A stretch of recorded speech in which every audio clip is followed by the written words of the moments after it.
Assalomu alaykum aziz o'quvchi, hurmatli ota-ona. Mana yana sizlar bilan diydor ko'rishib turibmiz. Demak, bugun sizlar bilan 39-darsimizni boshlaymiz. Biz sizlar bilan o'tgan darsda qaysi mavzuni o'rgangan edik? To'g'ri. Matnli masalalar mavzusini o'rgandik va masalalarning yechimini qanday topish kerakligini sizlar bilan birgalikda ko'rib chiqdik. Ana endi bugun sizlar bilan birgalikda biz harakatga doir masalalarni o'rganamiz va bu masalalarni yechimini birgalikda qidiramiz. Demak, harakatga doir masalalar qanday yechiladi? Harakat bu bizning yo'l bosib o'tishimiz. Masalan, maktabdan uyga qaytib kelishimiz yoki bo'lmasa uydan maktabgacha borishimizda harakat yuzaga keladi. Ya'ni biz yo'l yuramiz. Aynan mana shu bosib o'tayotgan yo'limiz bizda masofa hisoblanadi. Va aynan o'sha masofani bosib o'tish uchun ketgan vaqt bor va masofani bosib o'tadigan tezligimiz bor. Kimdir sekin bemalol yurib borishi mumkin. Unda tezlik pastroq bo'ladi. Kimdir yugurib borishi mumkin. U katta tezlikda maktabga qarab borayotgan bo'ladi. Tushunarlimi? Aynan mana shunday masalalarga biz birgalikda javob qidiramiz. Demak, biz tezlik, vaqt, masofa degan tushunchalar bilan tanishamiz. Ya'ni masofa, tezlik, vaqt. Ko'rib turibmizki, yuk mashinasi manzil tomon harakatlanmoqda. Bunda u qandaydir masofani bosib o'tishi kerak, to'g'rimi? Masofani biz kilometrlarda, metrlarda o'lchashimiz mumkin yoki bo'lmasa kichik masofalarni ham o'lchashimiz mumkin, santimetr, detsimetrlarda, to'g'rimi? Asosan katta masofalar kilometr va metrlarda o'lchanadi. Demak, yuk mashinasi manzil tomon harakatlanmoqda bayroqqa qarab. Masofa bosib o'tadi va bu masofani bosib o'tish uchun unga vaqt talab etiladi. Qandaydir vaqtda mana shu masofani bosib o'tadi. Tushunarlimi? Ana endi keling, masofa, vaqt, tezlik degan tushunchalar bilan tanishamiz. Masalan, bizda velosipedchi manzil tomon harakatlanishi kerak. U 20 kilometr masofani 2 soatda bosib o'tyapti. U qanday tezlik bilan harakatlanyapti? Aynan mana shunday savollar tug'ilishi mumkin. Bizda bosib o'tilgan yo'lni topish formulasi yozib qo'yilibdi. S teng V ko'paytirilgan T. V harfi bilan biz tezlikni belgilaymiz. Ya'ni biz qanday tezlik bilan harakatlanyapmiz? Yurib boryapmizmi yoki yugurib boryapmizmi? Mashinada boradigan bo'lsak, bilamizki, tezroq boramiz. Aynan mana shu narsalar bizda tezlik hisoblanadi. Demak, S masofa, V tezlik, T vaqt. Ularning birliklarini yozib qo'yamiz.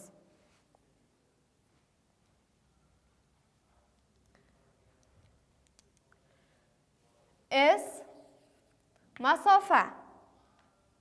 Masofaning birligi yuqorida yozib qo'yilgan S masofa. Masofaning birligi bizda kilometr,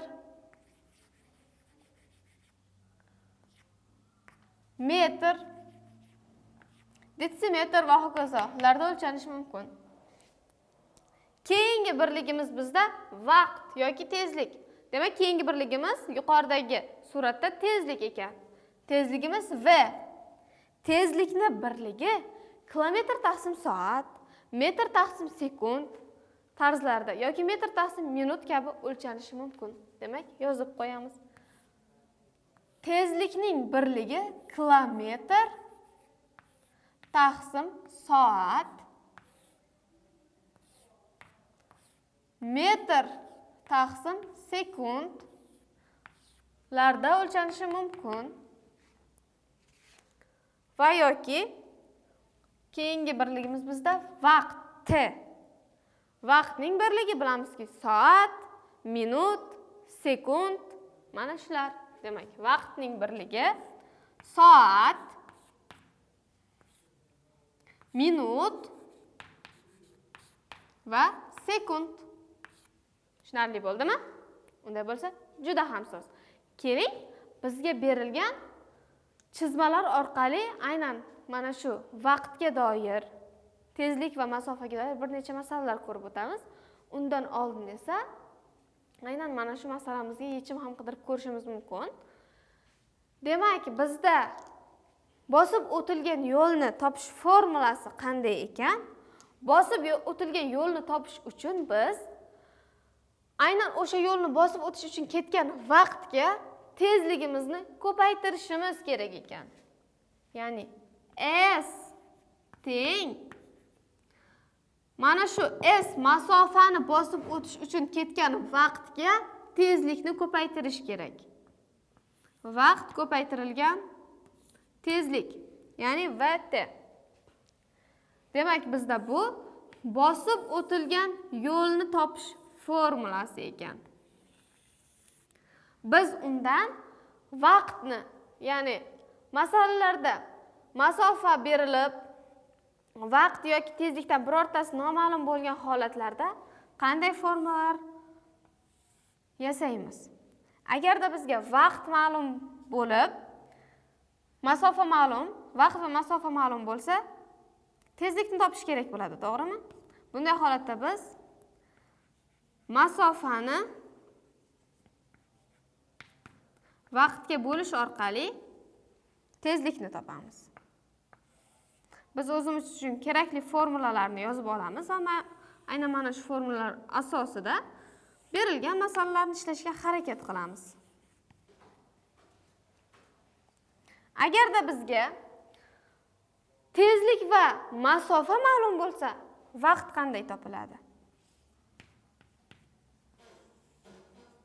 Mana bunday tartibda topiladi. T teng S bo'lingan V ko'rinishda bo'ladi.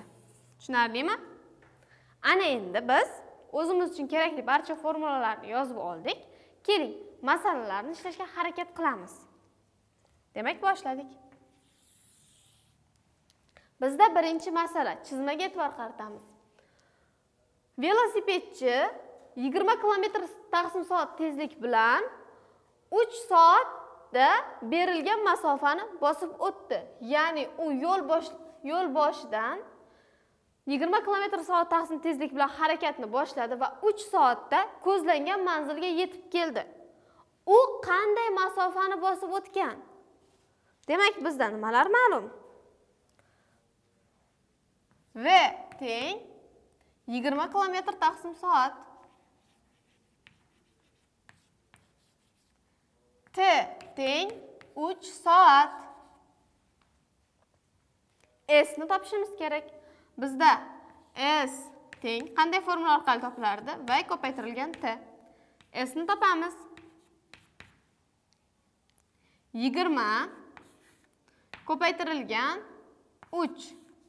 20 ni 3 ga ko'paytirsak 60 bo'ladi. Demak, bizga berilgan masofa, ya'ni velosipedchi qancha masofani bosib o'tgan ekan 3 soatda?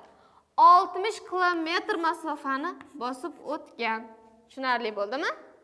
Juda ham soz. Demak, bizda bu birinchi masala edi. Ana endi keling, ikkinchi chizma orqali ikkinchi masalani bajaramiz. Demak, ikkinchi chizmamizga e'tibor qilamiz. Ikkinchi chizmamizda ikkita tezlik berilgan va o'rtada qandaydir masofa. Buni qanday tarzda ifodalaymiz? Bizda ikkita velosipedchi ikkita shahardan, ya'ni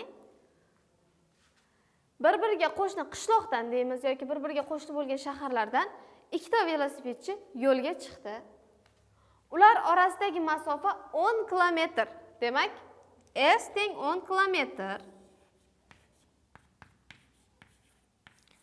S teng 10 kilometr bo'lgan ikkita punktdan yoki ikkita qishloqdan ikkita velosipedchi bir-biriga tomon bir vaqtda yo'lga chiqishdi. Birinchi velosipedchining tezligi 2 kilometr taqsim 3 kilometr taqsim soat yoki 2 kilometr taqsim soat bo'lsin. Keling. Birinchi velosipedchining tezligi 2 kilometr taqsim soat.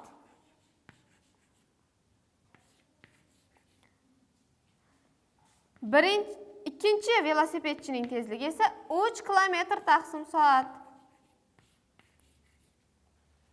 Velosipedchilar qanday vaqtda va bir-biridan qanday masofalarda uchrashishgan?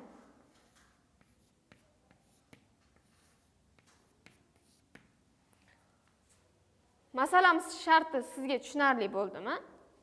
Demak, ikkita shahardan ikkita velosipedchi bir vaqtda bir-biriga qarab yo'lga chiqishdi. Ularning orasidagi masofa 10 kilometr. Birinchi velosipedchining tezligi 2 kilometr taqsim soat, ikkinchi velosipedchining tezligi 3 kilometr taqsim soat. Ular qanday vaqtda va bir-biridan qanday masofalarda uchrashdi? Keling. Bunday masalalarda bir-biriga tomon harakatlanayotgan ikkita tezliklar qo'shiladi. Aynan mana shuni yodingizdan chiqarmang. Bizda masofa ma'lum, uni bosib o'tayotgan ikkita tezlik ma'lum. Demak, tezliklar bir-biriga tomon bo'lganligi uchun bir-biriga qarab harakatlanyapti. Tezliklarni qo'shamiz. Umumiy tezlik sifatida biz tezliklarni qo'shib olamiz. Va 2. Demak, natija 2 qo'shilgan 3. 5 kilometr taqsim soat. Avvalambor ular qancha vaqtda uchrashganligini aniqlashimiz kerak. Buning uchun t-ni topamiz. S bizga berilgan 10 kilometr. Uni bo'lamiz umumiy tezlikka, ya'ni tezliklar yig'indisiga bo'lamiz. V ga davom etamiz. Bizda masofa 10 kilometr, umumiy tezlik 5 kilometr. 10 ni 5 ga bo'lsak necha bo'ladi? Toppa-to'g'ri. 10 ni 5 ga bo'lsak 2 soat. Demak, velosipedchilar yo'lga chiqqandan so'ng mana bu nuqtada 2 soatda bir-birlari bilan uchrashishgan. Ular 2 soatda bir-birlari bilan uchrashgan bo'lsa, bir-biridan qanday masofada, ya'ni boshlang'ich nuqtasiga nisbatan qanday masofada uchrashgan bo'ladi? Buni topish uchun ular har biri 2 soat mobaynida qanchagacha masofa yurganligini topishimiz kerak bo'ladi. Demak, S1 ni topish uchun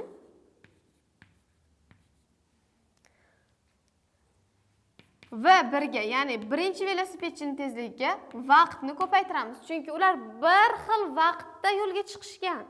2 soatdan so'ng esa uchrashyapti. Aynan mana shu masofaga yetib kelish uchun ketgan vaqt ikkalasida ham bir xil. Va bu vaqtda ular qancha masofa bosib o'tishganligini har biri uchun topamiz. S1 ni topish uchun men V1 ga t-ni ko'paytirdim. V1imiz bizda 2 kilometr taqsim soat. 2 ko'paytirilgan t necha edi? T 2 soat. 2 ko'paytirilgan 2 4. Demak, birinchi velosipedchi 4 kilometr masofani bosib o'tgan. Ana endi ikkinchi velosipedchi qancha masofani bosib o'tganligini aynan mana shu 2 soat ichida buni topamiz. Buning uchun S2 teng deymiz. V2 ko'paytirilgan T. V2 bizda nimaga teng? V2 bizda 3 kilometr taqsim soat. Ya'ni ikkinchi velosipedchining tezligi 3 kilometr taqsim soat ekan. 3 ko'paytirilgan vaqt 2 soat. 3 ni 2 ga ko'paytirsak 6. Demak, ikkinchi velosipedchi 6 kilometr yo'l yurgan. Va bizda ikkala velosipedchining bosib o'tgan yo'li umumiy masofaga teng bo'lishi kerak. Buni hisoblab ko'ramiz. Keling. S1 qo'shilgan S2 teng bo'lishi kerak bizda umumiy masofaga. Agar mana shunday chiqsa, biz masalani to'g'ri ishlagan bo'lamiz. Demak, hisoblaymiz. S1 4 kilometr qo'shilgan S2 6 kilometr teng bo'lishi kerak 10 kilometrga. 4 ga 6 ni qo'shsak 10, teng 10. Demak 10 teng 10. Biz masalani to'g'ri bajarganmiz. Ya'ni ikkita velosipedchi bir-biriga tomon yo'lga chiqqanda ularning tezliklari qo'shiladi umumiy tezlikni topish uchun. Tushunarlimi?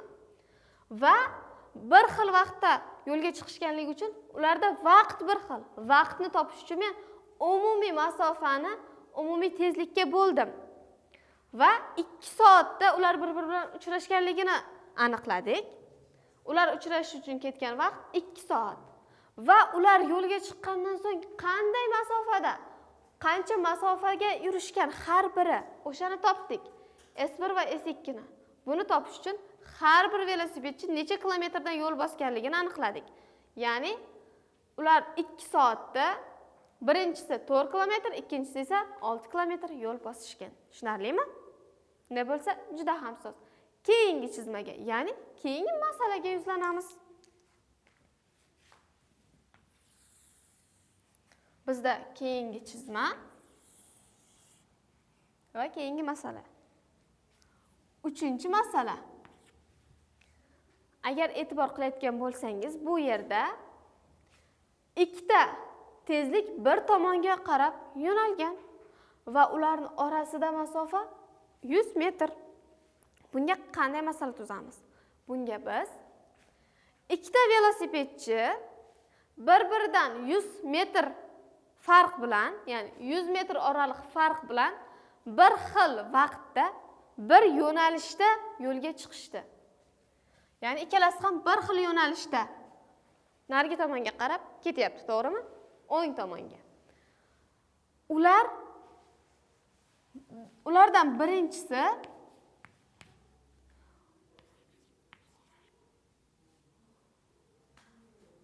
Ulardan birinchisi 100 metr taqsim sekund tezlik bilan, ikkinchisi 160 metr taqsim sekund tezlik bilan harakatlanmoqda. Ularning orasidagi masofalar farqi, ya'ni ular 100 metr farq bilan yo'lga chiqishdi, to'g'rimi? Dastlabki masofalar farqi 100 metr. 20 sekunddan so'ng ular orasidagi masofa qancha bo'ladi? Ya'ni mana bu boshlang'ich masofa 100 metr edi. Mana shu masofa 20 sekunddan so'ng qanchaga kattalashadi? Aynan mana shuni so'rayapti bizdan. Uni biz S1 deb ataymiz. Tushunarli bo'ldimi? Aynan mana shuni topishimiz kerak. Buni qanday tartibda topamiz? Buni topish uchun 20 sekundda ikkala velosipedchi ham qanday masofani bosib o'tishini topishimiz kerak. Ko'rinib turibdiki, V2, ya'ni ikkinchi velosipedchi birinchi velosipedchidan 100 metr oldindan yurishni boshlagan. Ammo ular bir xil vaqtda yurishni boshlashdi. 20 sekunddan so'ng ular orasidagi masofani topishimiz kerak. Demak, boshladik. Ularning har biri uchun alohida masofalar topib olamiz.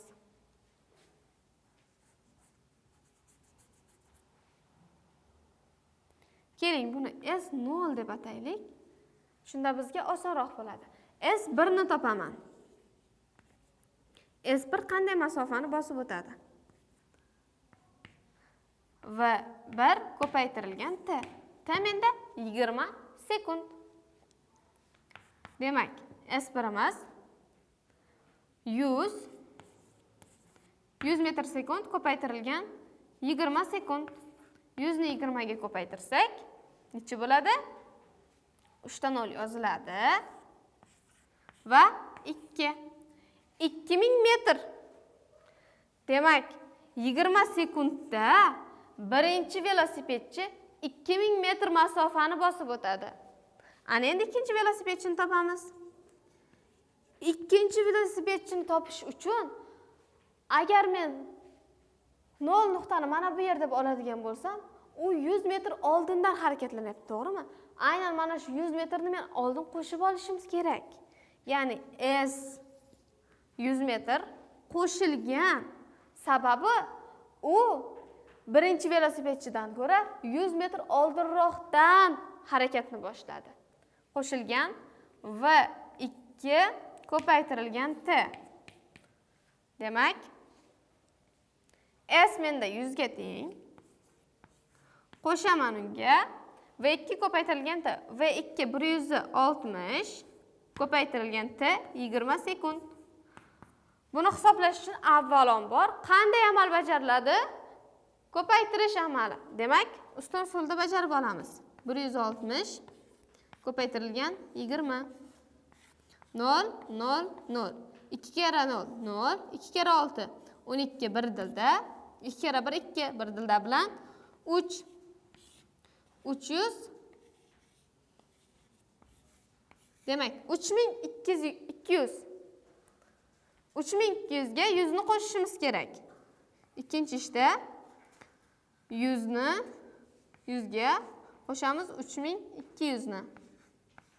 Natija 3300. Demak, ikkinchi velosipedchini bosib o'tgan yo'li 3300 bo'ladi. Sababi u agar mana shu 0 nuqtadan deb hisoblaydigan bo'lsak, 100 metr oldindan masofani boshlagani uchun, ya'ni yo'nalishda uning boshlang'ich yo'nalishi birinchisidan 100 metr oldinda bo'lganligi uchun aynan mana shu 100 ni qo'shgan holatda 3300 metr da bo'ladi. Ana endi ular orasidagi farqni topish uchun S0 ni topish uchun men S2 ni masofasidan S1 ni ayirishim kerak. Chunki mana shu tartibda borganda albatta ikkinchi velosipedchi birinchi velosipedchidan ancha oldinga ilgarilab ketgan bo'ladi. Uni topish uchun men ya'ni S0 ni topish uchun S2 dan S1 ni ayiraman. S0 teng 3300 ayrilgan 2000. Natija 1300 metr. Demak, 20 sekunddan keyin ikkala velosipedchini orasidagi farq 1300 metrga teng bo'ladi. Boshlang'ich vaziyatda ular orasidagi masofalar farqi 100 metr edi. 20 sekunddan so'ng harakat boshlangandan 20 sekunddan so'ng ular orasidagi masofa 1300 metrga teng bo'ldi. Tushunarlimi? Demak, bizda birinchi velosipedchining tezligi 100 metr taqsim sekund, ikkinchi velosipedchining tezligi 160 metr taqsim sekund. Ular orasidagi boshlang'ich masofa 100 metr. 20 sekunddan so'ng ular orasidagi farqni topish kerak edi. Farq 1300 metrga teng bo'ldi. Tushunarli bo'ldimi? Demak, bugun biz sizlar bilan qaysi mavzuni o'rgandik? Harakatga doir masalalarni ishlashni o'rgandik. Harakat bu bizning yurishimiz, aynan mana shu masofani bosib o'tishimizdagi harakat. Va harakatni biz S teng VT, ya'ni masofani topish, bosib o'tilgan yo'lni topish formulasi S teng V ko'paytirilgan T. S bizda bosib o'tilgan yo'l, masofa va aynan mana shu masofani bosib o'tishdagi tezligimiz, T esa mana shu masofani bosib o'tishga ketgan vaqtimiz hisoblanadi. Bizda bu formuladan yana ikkita formula hosil qildik. Ya'ni bizga masofa va vaqt ma'lum bo'lsa, tezlikni topish uchun masofa va tezlik ma'lum bo'lsa, vaqtni topish uchun formulalar hisoblanadi. Bularni yozib, yodlab oling va avvalambor yodlashdan oldin bu formulalarni tushunib oling. Tushunarlimi? Va masofaning birliklari kilometr, metr, santimetr, detsimetrlar. Vaqtning birliklari soat, minut, sekund. Tezlikning birliklari esa kilometr taqsim soat, metr taqsim soat, santimetr taqsim sekund. Mana shunday tartibda belgilanadi. Aynan tezlikning birligi qayerdan kelib chiqqanligiga bitta e'tibor qilamiz. Demak, tezlikning birligini topish uchun biz formulaga asosan harakat qilamiz. V teng S bo'lingan T, to'g'rimi? Bizda S ni birligi nima? Ya'ni masofaning birligi kilometr, yoki metr, mana shunday tartibda. Bo'lingan vaqtning birligi soat. Aynan mana shuni biz bo'lish amalini kasr chizig'i bilan almashtirgan holatda kilometr taqsim soat ko'rinishda. Demak, tezlikning birligini keltirib chiqarishni o'rganib oldikmi? Bizda bu tezlikning birligini keltirib chiqarish. Tezlikning birligi ham sizga tushunarli bo'ldimi? Unday bo'lsa, juda ham soz. Demak, bugun biz sizlar bilan harakatga doir masalalarni qanday tartibda yechish kerakligini o'rgandik. Mavzu sizga tushunarli bo'ldimi? Misollar sizga murakkablik qilmadimi? Unday bo'lsa, juda ham soz. Mavzu yuzasidan berilgan topshiriqlarni o'z vaqtida bajaring va bajargan vazifalaringizni albatta ota-onangiz bilan birgalikda tekshirib oling. Siz bilan kelgusi darslarimizda ko'rishguncha xayr, salomat bo'ling.